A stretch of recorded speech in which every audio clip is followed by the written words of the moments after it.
2014 was the year that I hit rock bottom. It was the year that I lost my mother to cancer.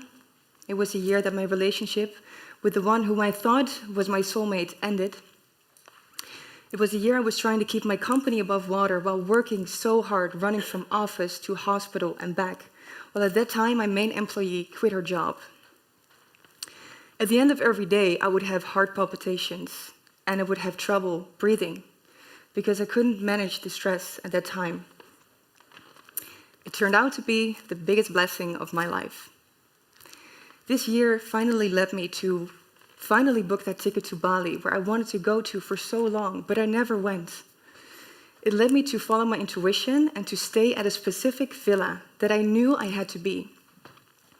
I was learning about that we sometimes have to follow these crazy hints of intuition, that you sometimes know you have to do something, even though you don't know why, and even though it doesn't make logically sense.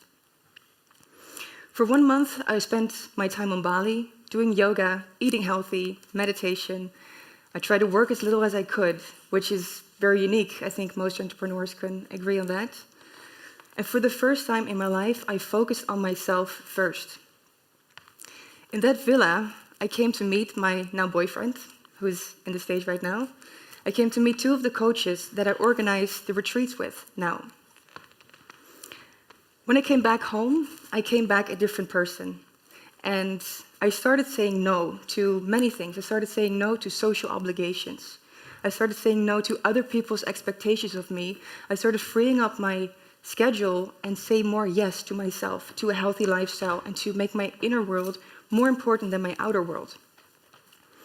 It's still hilarious when I run into people who know my old self, and they either see me as a business girl or as a party girl, and they see me now, and they have a completely, totally different view of how I live my life right now.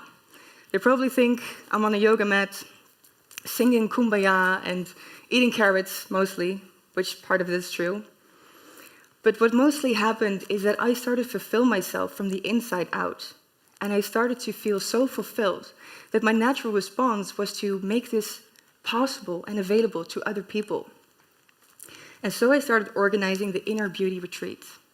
Inner beauty was a logical response to me as I was living and working in a world of outer beauty, running my modeling agency.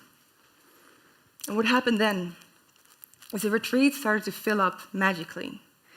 I was learning, and for all of you entrepreneurs out there, I was learning that I didn't have to put in ambition or willpower or hard work in order to make something happen. I was learning that if what you're doing, whether it's a job or a business, if it's aligned with your heart, then all you truly need is a pure intention, and things will fall into place. I've come to learn 5 things as I was starting to live my most beautiful life. And those things I want to share with you. The first one is fill up your own cup first. Somewhere along the line, we've all come to believe, and I think it's the biggest lie of society, that we aren't good enough as we are. We've come to believe that we need to be a certain way, to look a certain way, to have success a certain way, and that we need things outside of ourselves in order to give us that fulfillment. And I've learned it's so not true, it's the other way around. We can only fulfill ourselves. No one else is responsible for our happiness but us. And if we start fulfilling ourselves from the inside out, we naturally want to give. We want to help others, and this is what made such a big change in my life. I suddenly wasn't interested in being successful or being somebody or making that new deal. I was worried about whether I'm making an impact in the world. Number 2, we need to accept life as it comes. There are certain things we can't change. I couldn't change my mother passing away. We can't change Donald Trump being president. But we can change our response to that. And if we have a problem with Donald Trump being president, it's probably because we would like to see more love in the world. Well, then it's up to us to bring more love into the world. But we can't do that if we stay judging, if we stay in fear, or if we hold on to any negativity that situation is causing us to feel. Number 3 is we need to face our fears. Who recognizes having crazy, silly fears, like the fear of spiders? I'm facing one of my fears now, is standing here. As TEDx called and said we would like to have you on that stage, I was observing my mind, coming up with all these excuses why I couldn't be here, because I was too busy. I have to leave to Bali next week. I've got so many things to do in my company. But one of my biggest fears was the fear of spiders. I used to be that girl that would call a friend who would come over to my house because there was a spider in my room. And I was in the back of my wall like that, looking at that spider, because there's only one thing worse than having a spider in your room, and it's losing that spider in your room. So I decided to face my biggest fear and have a tarantula this big walk over my hand. I have never felt that much freedom and that much power as when I did that. And from then I kind of made a pact with myself to always keep facing my fears. Number 4 is radical honesty. I have a sister. Well, if there's anyone in the room with a sister, you probably know what I'm going to say. Sisters are radically honest. She defines honesty. As I was preparing my speech, and I was a bit nervous because I only started yesterday, I was hearing from the back of the kitchen, too loud, too long, boring. But I love her honesty. But jokes aside, if we're not truly honest to ourselves what it is that we truly want in life, how can life ever give us that?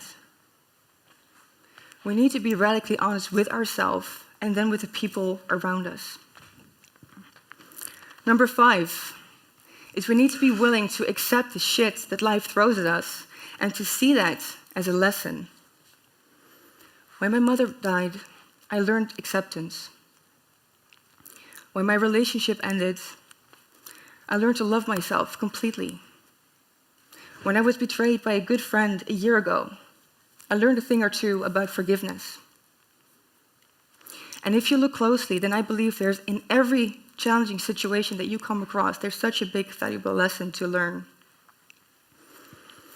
So, European girl with a modeling agency who goes to Bali to do yoga, eat healthy, finds true love. How cliche, right? Well, don't take my word for any of this, but try it yourself. I truly invite you to live by these 5 rules, and I will guarantee you that your life will be so much more beautiful than you could have ever imagined. Thank you.